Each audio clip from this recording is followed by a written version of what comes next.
நீங்க home loan apply பண்ணும்போது bank உங்களோட லோனை அப்ரூவ் பண்ணணுமா இல்ல ரிஜெக்ட் பண்ணணுமா அப்படின்னு அவங்க எதை வச்சு டிசைட் பண்றாங்கன்னு உங்களுக்கு தெரியுமா? நம்மள நிறைய பேர் சேலரி இருந்தா உடனே அப்ரூவ் ஆயிடும் அப்படின்ற மாதிரி நினைச்சிட்டு இருக்கோம். பட் ரியாலிட்டியில அப்படி இல்லை. ஹோம் லோன்ல நீங்க பண்ற சின்ன சின்ன மிஸ்டேக்னால உங்களோட அந்த 20-30 லட்ச ரூபா லோன் வந்து ரிஜெக்ட் ஆக நிறையவே வாய்ப்பு இருக்கு. ஸோ இந்த வீடியோல நான் பேங்க் எக்ஸாக்டா எப்படி திங்க் பண்ணுவாங்க, நீங்க உங்களோட ஹோம் லோனை எப்படி ஈஸியா எடுக்க முடியும் அப்படின்றத பத்தி தான் இந்த வீடியோல நான் பேச போறேன். வீடியோ ஃபுல்லா பாருங்க. ஸோ தட் உங்களோட ஹோம் லோனை நீங்க ஈஸியா எடுக்கிறதுக்கு இந்த வீடியோ ரொம்ப யூஸ்ஃபுல்லா இருக்கும். இந்தியாவில் ஹோம் லோன் எடுக்கும்போது நிறைய பேர் ஃபேஸ் பண்ற காமனான 3 மிஸ்டேக்ஸ். ஃபர்ஸ்ட் மிஸ்டேக் என்னன்னா, லோன் ரிஜெக்ட் ஆயிடும், ஆனா என்ன ரீசன் அப்படின்னு வந்து தெரியாது. ரெண்டாவது என்ன மிஸ்டேக்னா, நீங்க எதிர்பார்த்த அமௌண்ட் வந்து அங்க கிடைக்காது. அதாவது நீங்க ஒரு 50 லட்ச ரூபா கேட்டிருப்பீங்க, ஆனா அங்க எலிஜிபிள் பாத்தீங்கன்னா ஒரு 20-30 லட்ச ரூபா தான் வந்து பேங்க் வந்து எலிஜிபிள் உங்களுக்கு பண்ணிருப்பாங்க. ஸோ மூணாவது மிஸ்டேக், பீப்புள் என்ன பண்றாங்கன்னா இன்ட்ரெஸ்ட் வந்து அதிகமா எடுத்துப்பாங்க. பேங்க் அவங்களோட பாயிண்ட் ஆஃப் வியூவில் இந்த பர்சனுக்கு ஹோம் லோன் கொடுத்தாங்கன்னா அவங்களோட ஃபேமிலியை அவர் சமாளிச்சுட்டு நமக்கு வந்து இன்ட்ரெஸ்ட் போட்டு இஎம்ஐ அமௌண்ட் வந்து அவரால் கட்ட முடியுமா அப்படின்னு வந்து பேங்க் வந்து கால்குலேட் பண்ணி பார்ப்பாங்க. அந்த கால்குலேஷனில் இந்த நபரால் இஎம்ஐ அமௌண்ட் வந்து சரியாக கட்ட முடியாது அப்படின்னு பேங்க்ஸ் நினைச்சாங்கன்னா உங்கள் லோனை வந்து கண்டிப்பாக ரிஜெக்ட் பண்ணிடுவாங்க. பேங்க்ஸ் வந்து யூஸ்வலாக இந்த 5 பாயிண்ட்ஸை தான் வந்து செக் பண்ணுவாங்க. Number 1, CIBIL score. நீங்கள் பேங்க்கில் உங்கள் ஹோம் லோனை அப்ளை பண்ண உடனே ஃபர்ஸ்ட் அவங்க கேட்குறது என்னன்னா, உங்களோட ஆதார் கார்டு, பேன் கார்டு, உங்களோட இந்த பேசிக் டீட்டெயில்ஸை தான் கேட்பாங்க. ஸோ அது எதுக்காகன்னு பார்த்தீங்கன்னா, உங்களோட சிபில் ஸ்கோரை வந்து அவங்க செக் பண்ணுறதுக்காக தான் அது வந்து கேட்குறாங்க. உங்கள் சிபில் ஸ்கோரை செக் பண்ணிட்டு தான் அடுத்த ப்ராசஸே வந்து ஸ்டார்ட் பண்ணுவாங்க. உங்களோட சிபில் வந்து 750க்கு மேலே இருக்குன்னா உங்களுக்கு வந்து லோன் வந்து தரத்துக்கு நிறையவே வந்து வாய்ப்பு இருக்கு. 650க்கு கீழே இருக்குன்னா நீங்கள் ஏதாவது ஓவர்டி வச்சிருப்பீங்க, இல்லை ஏதாவது லோன் வந்து கட்டாமல் வச்சிருப்பீங்க, இல்லை டிபிடி வந்து அதிகமாக இருக்கும். ஸோ இந்த மாதிரிலாம் இருக்கும்போது தான் உங்களோட ஸ்கோர் வந்து ரொம்பவே கம்மியாக இருக்கும். உங்களோட சிபில் வந்து 750க்கு மேலே இருந்ததுன்னா உங்களோட ப்ரொஃபைல் வந்து ஸ்ட்ராங்கான ப்ரொஃபைல் அப்படின்னு அர்த்தம். அதுவே வந்து 650க்கு கீழே வந்து உங்களோட சிபில் ஸ்கோர் இருக்குன்னா ரொம்பவே டேஞ்சர் ஜோன்ல இருக்கு அப்படின்னு வந்து அர்த்தம். ஒருவேளை உங்களோட ஸ்கோர் வந்து 650 இருக்கு அப்படின்னா உங்களுக்கு வந்து லோன் பேங்க்ல கிடைக்கிறது ரொம்பவே வந்து கஷ்டம். Number 2, income stability. பேங்க்ல வந்து உங்களோட இன்கம் வந்து ஸ்டேபிளா வந்துட்டு இருக்கா அப்படின்னு வந்து பார்ப்பாங்க. ஒருவேளை நீங்க வந்து சேலரி பர்சனா இருந்தாலும் சரி, இல்லை ஒரு செல்ஃப் எம்ப்ளாய்டா இருந்தாலும் சரி, நீங்க எத்தனை வருஷமா அதை வந்து பண்ணிட்டு இருக்கீங்க அண்ட் உங்களோட இன்கம் வந்து ஸ்டேபிளா வந்துட்டு இருக்கா அப்படின்னு வந்து கண்டிப்பா செக் பண்ணுவாங்க. ஏன் அப்படின்னு பாத்தீங்கன்னா, உங்களுக்கு ஒரு ஹோம் லோன் கிடைக்குது அப்படின்னா அதுல வந்து 15-20 வருஷமாவது மினிமம் போடுவாங்க. ஸோ அந்த 20 வருஷம் வந்து நீங்க அவங்களுக்கான அந்த இஎம்ஐ அமௌண்ட் வந்து நீங்க பே பண்ணணும் இல்லைங்களா? பேங்க்ல யோசிப்பாங்க, இந்த நபருக்கு வந்து நம்ம வந்து 20 வருஷம் டென்யூர் போட்டு தர போறோம். ஸோ 20 வருஷம் இவர் வந்து ப்ராப்பரா கரெக்டா கட்டுற அளவுக்கு இவரோட இன்கம் வந்து எந்த அளவுக்கு ஸ்டேபிளா இருக்கு அப்படின்னு வந்து அவங்க வந்து கண்டிப்பா செக் பண்ணுவாங்க. நீங்க ஜாப்ல இருந்தாலும் சரி, இல்லை ஏதாவது பிசினஸ் பண்ணிட்டு இருந்தாலும் சரி, உங்களோட இன்கம் வந்து ஸ்டேபிளா இருக்கா அப்படின்னு அவங்க வந்து கண்டிப்பா வந்து செக் பண்ணுவாங்க. சப்போஸ் நீங்க ஒரு கவர்மெண்ட் எம்ப்ளாயியா இருந்தீங்கன்னா கண்ணை மூடிட்டு வந்து லோன் வந்து உங்களுக்கு ப்ரொவைட் பண்ணிடுவாங்க. அதுவே நீங்க ஒரு பிரைவேட் கம்பெனில வேலை செய்றீங்க அப்படின்னா, நீங்க இதுக்கு முன்னாடி எந்த கம்பெனில வேலை செஞ்சீங்க, எத்தனை வருஷமா செஞ்சீங்க, ஸோ இது எல்லாத்தையுமே வந்து அனலைஸ் பண்ணி அவங்க வந்து உங்களோட இன்கம் வந்து டிசைட் பண்ணுவாங்க. நம்பர் 3, FOIR அப்படின்னு சொல்லுவாங்க பேங்க்ல. இது வந்து பாத்தீங்கன்னா fixed application to income ratio அப்படின்னு பேங்கோட டேர்ம்ல வந்து சொல்லுவாங்க. ஸோ இது என்னன்னு நான் உங்களுக்கு புரியுற மாதிரி ஈஸியா சொல்றேன். சிம்பிளா உங்களுக்கு புரியுற மாதிரி சொல்லணும்னா, உங்க சேலரியில எக்ஸிஸ்டிங் லோன் வந்து எத்தனை போயிட்டு இருக்கு, எவ்வளவு அமௌண்ட் வந்து போயிட்டு இருக்கு அப்படின்றதுக்கான கால்குலேஷன் தான் இந்த FOIR.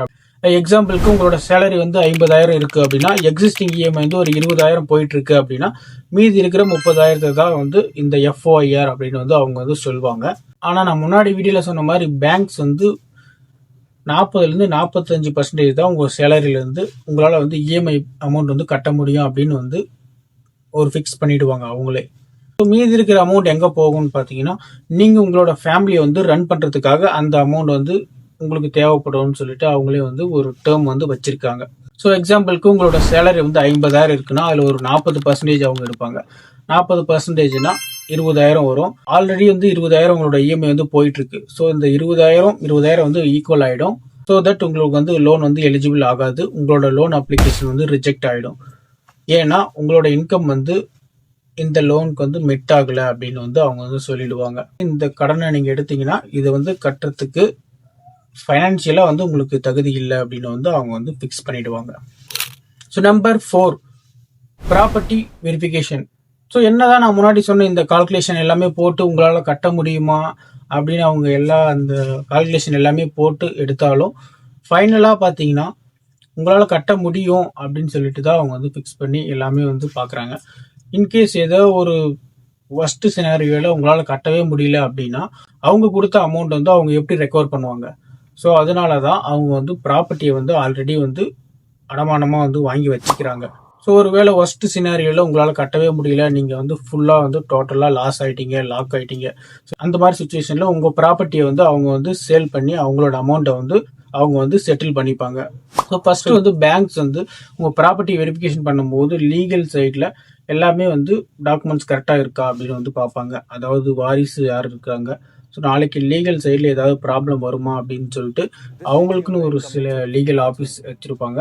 ஸோ அவங்கக்கிட்ட வந்து இதை கொடுத்து இதில் ஏதாவது லீகல் இஷ்யூ இருக்கா அப்படின்னு அவங்க வந்து செக் பண்ணிட்டு தான் ஃபர்தராக வந்து ப்ராசஸ் பண்ணுவாங்க. ஸோ மார்க்கெட் வேல்யூ எவ்வளோ போகுதுன்னு பார்த்துட்டு அன்னைக்கு டேட்டில் ஒரு 70% 80% அமௌண்ட் தான் வந்து உங்களுக்கு லோனாக வந்து கொடுப்பாங்க.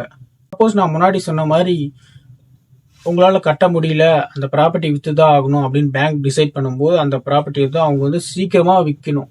ஸோ அதனால் முன்னாடியே வந்து அது எல்லாமே வந்து அவங்க வந்து பார்த்துருவாங்க.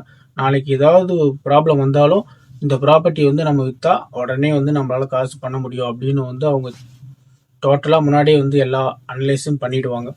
Number 5, documentation. நான் முன்னாடி சொன்ன மாதிரி ஒரு சின்ன சின்ன மிஸ்டேக் கூட உங்களோட லோனை வந்து ரிஜெக்ட் பண்ண ஒரு வாய்ப்பாக அமைஞ்சிடும். நீங்கள் ஒரு ஜாப்ல இருக்கீங்கன்னா உங்களோட சேலரி ஸ்லிப் எல்லாத்தையுமே வந்து நீங்கள் வந்து ப்ராப்பராக எடுத்து வச்சுக்கணும். அந்த சேலரி மோஸ்ட்லி இப்போ வந்து பேங்க்ஸில் தான் போடுறாங்க.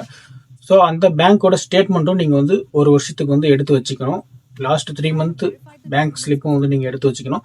சப்போஸ் நீங்கள் ஒரு செல்ஃப் எம்ப்ளாய்டாக இருக்கீங்கன்னா உங்களோட பிஸ்னஸ்க்கான அந்த சர்டிஃபிகேட் எப்போ ஸ்டார்ட் பண்ணீங்க, அதோட ஐடி, ஜிஎஸ்டி, ஸோ இந்த மாதிரி தேவையான டாக்குமெண்ட்ஸ் எல்லாமே வந்து நீங்கள் வந்து கையில் வச்சுருக்கணும். So all document should be documented.